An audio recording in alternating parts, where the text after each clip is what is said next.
जब सर में हवाए ताज थी सरसब्ज शजर उम्मीद का था, जब सर में हवाए ताज थी सरसब्ज शजर उम्मीद का था, जब सरसर एसियां चलने लगी उस पेड़ ने फलना छोड़ दिया। अल्लाह की राह अभी खुली, आसार और निशा सब कायम है। अल्लाह की राह अभी खुली, आसार और निशा सब कायम है, लेकिन खुदा के बंदों ने उस राह पे चलना छोड़ दिया। मोहतरम बुजुर्गों, दोस्तों, अजीज बच्चों, पर्दा में रहने वाली मेरी माँ बहन, वक्त बहुत ज्यादा हो चुका है और मेरा नंबर ऐसे वक्त में आया है कि सामीन अक्सर जा चुके हैं और जो लोग भी हैं वो सुनने के मिजाज में। अभी बहुत सारी बातें आपके सामने हो चुकी हैं, बात को बंद करिए, एक दो बात मैं कह के बात को खत्म कर। बड़ी खुशी की बात है कि जोहर के बाद से लेके अब तक ये प्रोग्राम बहुत बखूबी चल रहा है और अब बिल्कुल इख्तिताम की घड़ी आ चुकी है। हज़रात उलमाए किराम ने बहुत सारी बातें आपके सामने रख दी हैं, उन्हीं पर अगर हम अमल कर लें तो बहुत काफी। मजीद बात को सुनाना का ये मौका नहीं है, इसलिए कि ये रात जो है उस शब बारात की रात है, ये रात इबादत की रात है। लेकिन होता क्या है, हम लोग के अंदर बहुत जमाने से रिवाज है कि रात भर मिलाद कर लिए और छुप। अरे मिलाद या दीन की मजलिस ये तो इसलिए है ताकि हम उस पर अमल करें, लेकिन होता यह है कि सब कुछ सुनने के बाद बस सामीन जो है सुन लिए, छुट्टी हो गई। हालांकि ऐसा नहीं है, असल जलसों का मकसद और बयानात का मकसद यह है कि हम उस पर अमल करें। आज अगर दीन की बात सुनने की बात हो या अमल करने की बात हो, उसमें इंसान को लुत्फ नहीं आता। लेकिन अगर कहीं गाने बजाने की महफिल होती तो मत पूछिए, लोग रात गुजार देंगे और कोई उकताहट नहीं महसूस होगी। लेकिन शैतान चूंकि इंसान के पीछे लगा हुआ है, अच्छाइयों के अंदर उसका लगना शैतान को पसंद नहीं है। मैं दो तीन बात कह के बात को खत्म कर दूंगा। पहली बात मैं ये कहना चाहता हूं कि ये दीनी इदारे ये निहायत अहमियत के हामिल है, चाहे वो मकतब हो या मदरसा हो। वो मुआशरा और समाज के अंदर उसकी मिसाल रीढ़ की हड्डी की तरह है। रीढ़ की हड्डी अगर है तो इंसान खड़ा है, और रीढ़ की हड्डी अगर टूट जाए तो इंसान खड़ा नहीं रह सकता। तो कोई भी मकतब या मदरसा हो, वो बहुत बड़ा काम कर रहा है, हमारा आप समझ नहीं पा रहे हैं। और सच पूछिए, आज जो दीन जिंदा है ये मदारिस की बरकत है, ये मकातिब की बरकत है। ये उलमा की बरकत है, ये मदारिस की बरकत है कि आपको हाफिज नजर आ रहे हैं, आलिम नजर आ रहे हैं और दीन के दाई और रहबर नजर आ रहे हैं। जिस दिन ये मदरसे बंद हो गए, मकातिब बंद हो गए, याद रखिएगा वही दिन मुसलमानों के जवाल की इब्तिदा और हमारे दुश्मनों को इसका एहसास है, उनको मालूम है कि मदरसों की अहमियत क्या है, मकतब की अहमियत क्या है, क्योंकि यहाँ कुरान की तालीम होती है, हदीस की तालीम होती है और कुरान की जहां तालीम होती हो वो जगह बाबरकत होती है। कुरान से बड़ी कोई किताब नहीं है और जिसके सीने में कुरान है, जिसके सीने में कुरान का इल्म है, जिसके सीने में हदीस का इल्म है, वो बहुत ही बाबरकत आदमी है, बहुत बाबरकत आदमी है।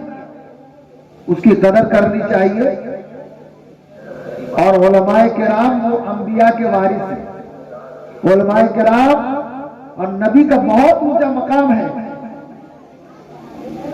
अल्लाह के बाद अगर मकाम है तो नबियों का है और उलमा ये नबी के वारिस हैं। नबी का काम लेकर उलमा चलते हैं। बड़ी खुशी है मुझे, मैंने घर बैठे भी और यहाँ भी प्रोग्राम सुने बच्चों के, बच्चियों के, और जो तैयारी बच्चियों ने की माशाल्लाह अच्छी तैयारी है। कुछ चीजें काबिल इस्लाह है। देखिए एक बात मैं बतला देना चाहता हूं, आज इंसान का मिजाज क्या हो गया कि जो हम कर रहे हैं वही अच्छा। आज इंसान अपनी राय को ही बढ़िया समझता है, दूसरे की राय को कबूल करने के लिए तैयार नहीं है, इसीलिए कितने फसाद फैलते हैं। हर आदमी को चाहिए कि मानने का जज्बा अपने अंदर पैदा करे और उलमा की सरपरस्ती ले। याद रखिएगा, मैं अपनी बड़ी मुख्तसर बात, मैं बड़ी जामे बात कह रहा हूं। उलमा की सरपरस्ती लेने की जरूरत है, खास तौर से मदरसों के चलाने में, मकतब के चलाने में, क्योंकि सच तो यह है कि उलमा ही मकातिब और मदारिस को सही अंदाज में चला सकते हैं, क्योंकि उनके पास इल्म है और इल्म की रोशनी में ही ये सारे काम अंजाम और इख्तिताम को पहुंचेंगे। खैर बात, नाज़िम जलसा की इनाम शरीफ भी मैंने सुनी, वो भी काबिल तारीफ। हमारे नाना मोहतरम ने जो ये मेहनत करके मदरसा को आबाद किया, ये भी काबिल तारीफ है, साथ देना चाहिए। और इन लोगों से भी मैं कहूंगा, भाई मैं एक बात साफ साफ कहना चाहता हूं, मैं छुप छुप के बात नहीं करता। दीनी इदारा आप चला रहे हैं या कोई भी चलाए तो मशवरा और अगर सही बात हो तो लेने का जज्बा अगर होगा तो आदमी आगे बढ़ेगा। और अगर आप मशवरा नहीं करेंगे, दीनी अगर कोई रहबर है उसकी इक्तदा नहीं करेंगे, उससे मशवरा या रहनुमाई नहीं लेंगे तो तरक्की नहीं कर सकते। आज बहुत सारे मदरसे कायम होते हैं, लेकिन मैं एक बात कहना चाहता हूं कि बहुत सारे मदरसे पेटुलुलुम हो जाते हैं। बस पेट भरो, चंदा खूब हो रहा है, 10 बच्चा रख लिया और खूब चंदा किया और बिहार के जितने मदरसे सबका बजट ही फेल होता है। ये सब अलमिया है। बस मैं ये कहना चाहता हूं कि भाइयों, मदरसे की वक़्त को समझो और सही अंदाज में मदरसों को चलाइए, ईमानदारी के साथ, दयानतदारी के साथ दीन का काम करिए। इंशाअल्लाह अल्लाह उसमें बरकत देगा और बच्चे और बच्चियां आगे बढ़ेंगी और बच्चे भी बढ़ेंगे। याद रखिए, कुरान का इल्म जिसके पास है, हदीस का इल्म जिसके पास है, वो बहुत कीमती है। आज हम लोग कहते कोई डॉक्टर है, कोई वकील है, कोई इंजीनियर है, कोई प्रोफेसर है, कोई जो कानून की पढ़ाई पढ़ लिया है। दुनियावी तालीम की आज हम बहुत वैल्यू दे रहे हैं, लेकिन दीनी तालीम की हम वैल्यू नहीं देते। मुझे इससे याद पड़ता है कि जो काम था मुसलमान का, वो काम मुसलमान। भाई 10-15 मिनट वाला मैं मुकर्रर हूँ भी नहीं, ये 10-15 मिनट तो मैं बस दुआ करा दूंगा। लेकिन जब मैं आ गया हूं तो कुछ बात मुख्तसर में कुछ कह देना चाहता हूं कि जो काम था मुसलमान का वो काम मुसलमान भूल गया। जो काम था मुसलमान का वो काम मुसलमान भूल गया। अंग्रेजी पढ़ाया बच्चों को, कुरान पढ़ाना भूल गया। आज हम अंग्रेजी खूब पढ़ा रहे हैं लेकिन कुरान पढ़ाने को हम फजूल समझते हैं। याद रखिएगा, यही बच्चा जिसको आपने कुरान पढ़ाया, आपका इधर इंतकाल हो जाएगा तो आपके लिए कुरान पढ़ करके इसाले सवाब करेगा। खूब दुनिया की डिग्री आपने दिला दी लेकिन वो बच्चा आपकी जनाजा की नमाज पढ़ा नहीं पाएगा। वही बच्चा नमाज जनाजा पढ़ाएगा जिसको आपने हाफिज बनाया, आलिम बनाया और दीन का खादिम बनाया।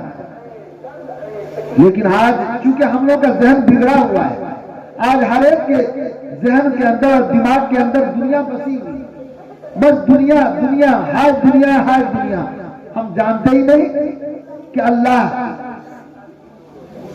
के दीन की वक़्त क्या है, अल्लाह के कुरान की वक़्त क्या है। एक हदीस शरीफ में अल्लाह के नबी सल्लल्लाहु अलैहि वसल्लम फरमाया कि तरक्तु फीकुम अमरैन लन तज़िल्लु मा तमस्सक्तुम बिहिमा। मेरी आदत है कि ज्यादा से ज्यादा पुरानी आयात और हदीसों को मैं पेश करता हूं और असल चीज यही है, इधर उधर की बातें वो बात की है, असल चीज है कुरान और हदीस। ये हमारे लिए बुनियाद है। हम कुरान पर चले और हदीस पर चले, उसी रास्ते पर हम आगे चल करके कामयाब हो सकते हैं। अल्लाह के नबी सल्लल्लाहु अलैहि वसल्लम फरमाया तरक्तु फीकुम अमरैन लन तज़िल्लु मा तमस्सक्तुम बिहिमा किताब अल्लाह व सुन्नती। मैंने दो भारी चीजें तुम्हारे दरमियान रखा है, दो भारी चीजें रखी हैं, जब तक उसको मजबूती से तुम पकड़े रहोगे कभी गुमराह नहीं होगी। एक तो कुरान है और दूसरी चीज हदीस।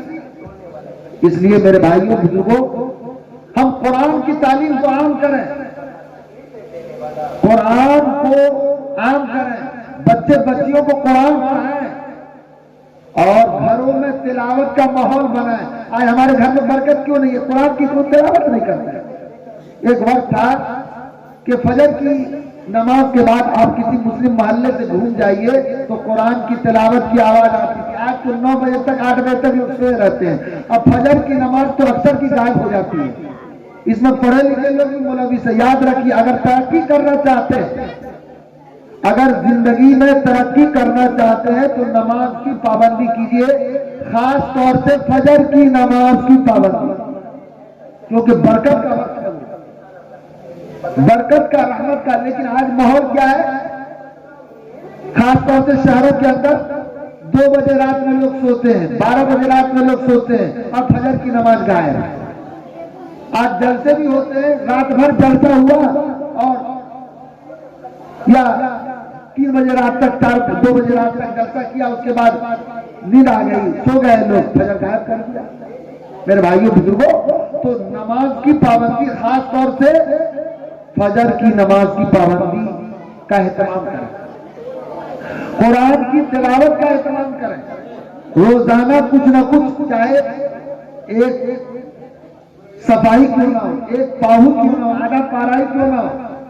जो हाफिज लोग हैं, जो हाफिज बच्चे हैं, उनसे मैं कहना चाहता हूं कि कम से कम 3 पारे रोजाना तिलावत करो, और जो गैर हाफिज है कम से कम 1 पारा, आधा पारा, नहीं तो 1 पाव, कुछ ना कुछ कुरान की तिलावत रोजाना करनी चाहिए, तब बरकत आएगी। आज इंसान जिंदगी जैसे तैसे गुजार रहा है। मैंने जो कुरान की आयत पढ़ी है, ये सूरह इज़ा ज़ुल्ज़िलतिल अर्ज़ की है। उस आयत में अल्लाह ताला ने बड़ी 2 टोक लफ्जों में अल्लाह ताला ने बात कह डाली है, 2 टोक लफ्जों में फैसला कर दिया है कि फमन यअमल मिस्क़ाल ज़र्रतिन खैरन यरह वमन यअमल मिस्क़ाल ज़र्रतिन शर्रन यरह। कि जो जर्रा, जर्रा कहते छोटी चूंटी को, यानी जो छोटा से छोटा नेक अमल करेगा उसका सवाब उसको मिल के रहेगा, और जो छोटी से छोटी बुराई या गुनाह का काम करेगा उसका गुनाह और उसकी सजा उसको मिल कर रहेगी। आज हम लोग मौत से गाफिल। रमजान का मुबारक महीना आ रहा है, बहुत सारे लोग हैं जो रोजा नहीं रखते, बहुत सारे लोग हैं जो नमाज नहीं पढ़ते और कहते हैं मुसलमान, और ईद में पहले चले जाते हैं। अगर 1 मिनट 2 मिनट ताखिर हो जाए तो खड़े मौलाना साहब टाइम हो गया है, और नेता लोग के भाषण में जाएंगे 1 बजे का वक्त है और 4 बजे आ रहा है, कोई माइक अलाउ खड़ा नहीं होता कि बोल दे वहां। क्यों? इसलिए कि दीन की कदर नहीं है हमारे, उलमा की पैसा की कदर है, वो शेख साहब है, वो माल वाले हैं, माल की कदर है, आमाल की कदर नहीं है, दीन की कदर नहीं है, दुनिया की कदर है।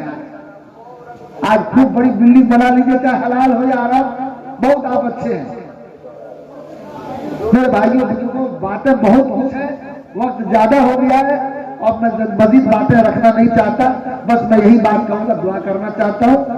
शब बारात की रात है, इबादत करें। अभी बयान तकरीर जो है खत्म होने वाली है, दुआ हो जाएगी, उसके बाद अपने घरों में तिलावत करें और घर को कब्रिस्तान न बनाइएगा। आज जो है घर में लोग जिक्र अज़कार नहीं करते, तिलावत नहीं करते, नमाज नहीं पढ़ते, तो शैतान आएगा कि नहीं आएगा? जहां अल्लाह का नाम लिया जाता है, जहां कुरान की तिलावत होती है, वहां रहमत बरसती है, बरकत बरसती है, अल्लाह खुश होते हैं और अल्लाह की तरफ से मदद आती है। और जहां गुनाह होता है, बुराई होती है, वहां नौबत टपकती है। एक बेनमाजी की नौबत आपने सुना है कि कितनी बस्ती तक जाती है, कितने घर तक जाती है।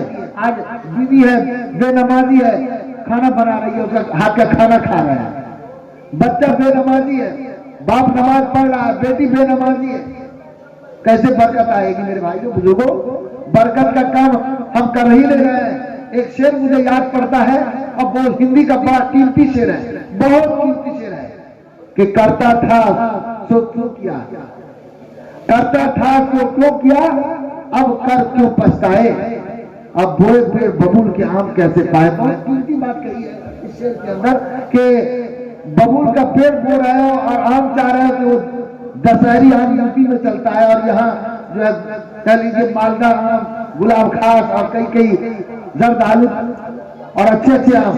तो बबूल का पेड़ आपने बोया है, बबूल का दरख्त बोया है, तो बबूल ही होगा, वो आम नहीं मिलेगा।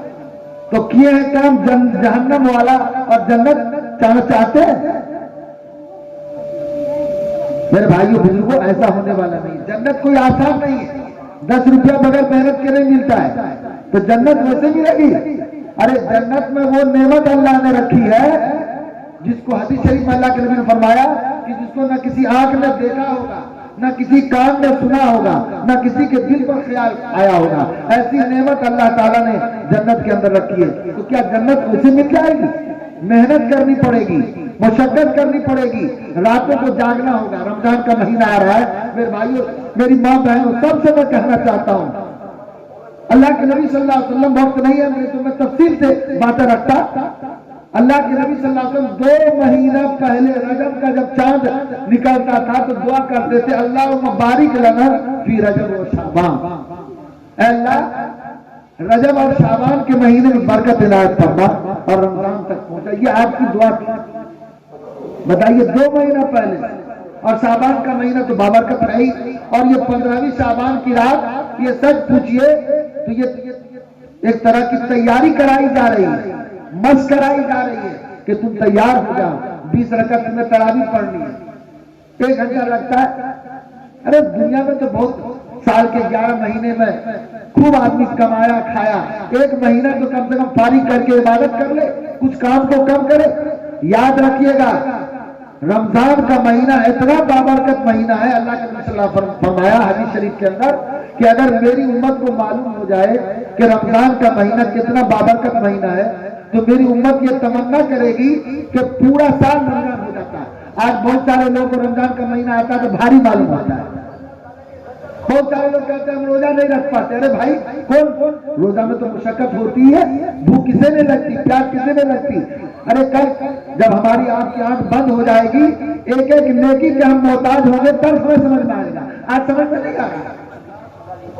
आज समझ में बात नहीं आ रही है। जब आंख बंद हो जाएगी, जब आप कब्रिस्तान चले जाएंगे, अब जब एक एक नेकी की जरूरत पड़ेगी, बीवी जो है शौहर को, शौहर बीवी को, बाप बेटे को, बेटा बाप को एक नेकी देने को तैयार नहीं होगा, नफ्सी नफ्सी का आलम होगा। उस वक्त हमारी आंखें खुलेगी, आंख के ऊपर जो पट्टी पड़ी हुई है उस वक्त खुलेगी, उस वक्त एहसास होगा। आज एहसास नहीं हो रहा है। इसलिए मेरे भाइयों बुजुर्गों, रमजान की कदर करिए, नमाजों की पाबंदी। अब तक जो हुआ सो हुआ, अभी भी तौबा कर रहा है और इस जलसे से ये पैगाम लेके जाए, खाली उलमा के बयान नहीं सुन रहे, पैगाम लेके जाए कि हम तौबा करते हैं, अल्लाह जो हुआ सो हुआ, अब हम इंशाअल्लाह नमाज पढ़ेंगे। जो बेनमाजी है वो नमाज पढ़ने का हक करें। जो लोग अब तक रोजा नहीं रखे वो रमजान में रोजा रखने का हक करें। जो लोग तिलावत नहीं करते रोजाना तिलावत का, वो जो है मामूल बनाए। तस्बीह की पाबंदी करें, सुबह शाम की तस्बीह है, 3 तस्बीह, 300 मरतबा जो है सुबह की तस्बीह है, शाम में 300 तस्बीह है, 100 मरतबा सुभानअल्लाह वल्हम्दुलिल्लाह वला इलाहा इल्लल्लाह अल्लाहु अकबर, 100 मरतबा दरूद शरीफ पढ़ लें, या रब्बि सल्लि व सल्लिम दाइमन अबदन अला हबीबिल खैर खल्क़ि कुल्लिहिम, 100 मरतबा इस्तिग़फ़ार है, अस्तग़फिरुल्लाह रब्बी मिन कुल्लि ज़ंब व अतूबु इलैह। इसको मामूली ना समझिएगा, ये सब बहुत पावरफुल है, बड़ी ताकतवर चीजें हैं ये सब। इंशाअल्लाह जब हम ये सब काम करने लगेंगे तो अल्लाह की मदद हमारे साथ आएगी, मुसीबतें दूर होगी। आज मौत की कसरत है, गाना बजाना आम है, बुराइयां आम है, ये क़यामत की निशानियां हैं। आज देखिए कई कोरोना की शक्ल में, आपको मालूम होगा तुर्की के अंदर शाम में अभी कुछ दिन पहले खतरनाक जलजला आया है, 20 लाख 20 हजार 25 बल्कि 30-40 हजार से ज्यादा लोग मर गए तुर्की और शाम में। कई भूकंप, जिसको हम और आप देहाती जबान में कहते हैं, उसको जलजला कहा जाता है, कई सैलाब आ गया, कई कोरोना की शक्ल में कितने लोग मर गए, लेकिन आज एहसास नहीं है। एक शेर मुझे याद पड़ता है कि वाय नाकामी बताए कारवां जाता रहा, वाय नाकामी बताए कारवां जाता रहा, और कारवां के दिल से एहसास दिया जाता रहा। अगर शेर की मैं तशरीह करूं तो कई घंटे चाहिए, और आप घबरा रहे हैं, बस मैं दुआ कर दे रहा हूं और बात को खत्म कर देता हूं। जो भी बातें कही गई सुनी गई, अल्लाह को कबूल फरमाए। इस इदारे में जो लोग मेहनत कर रहे हैं, खिदमत कर रहे हैं, अल्लाह सही तौर पर खिदमत करने की तौफीक इनायत फरमाए। और तमाम हजरात जिनसे जो हो सके, अभी आपने सुना भाई, देखिए कोई भी दीन का काम उसकी मुखालफत न करिए। आप साथ दे सकते, साथ दीजिए, नहीं तो खामोश रहिए, मुखालफत मत करिए। चाहे मस्जिद हो, चाहे मदरसा हो, या कोई आलिम हो, कोई दीन का काम कोई भी कर रहा हो, दीन के बहुत जैसे दावत तबलीगी जमाती का काम है, साथ दे रहे तो ठीक है, नहीं दीजिए तो मुखालफत मत करिए। मदरसा है, कोई भी मदरसा या मकतब चल रहा, साथ दीजिए, नहीं दे रहे तो कम से कम खामोश रहिए, मुखालफत मत करिए। इसलिए मेरे भाइयों बड़ी खुशी है आप हजरात मदरसा चला रहे हैं, लेकिन मैं एक बात जो पहले कहता फिर मैं कह दे रहा हूं कि उलमा की क़यादत लीजिए, उलमा से मशवरा लीजिए और उनकी रहनुमाई के अंदर आप काम करेंगे, इंशाअल्लाह तरक्की करेंगे, आगे बढ़ेंगे और मोहल्ले के लोग को भी जोड़िए, उससे काम आपका आगे बढ़ेगा। अल्लाह से दुआ करता हूं अल्लाह ताला मुझे भी, आपको भी, पूरी उम्मत को सही समझ नसीब फरमाए, उलमा की कदर की तौफीक इनायत फरमाए, दीन की कदर की तौफीक इनायत फरमाए। आज दीन की कदर हम लोग के अंदर नहीं है, बिल्कुल नहीं है दीन की कदर। इसलिए मैं दुआ करता हूं अल्लाह ताला कहने सुनने ज्यादा अमल की तौफीक इनायत फरमाए।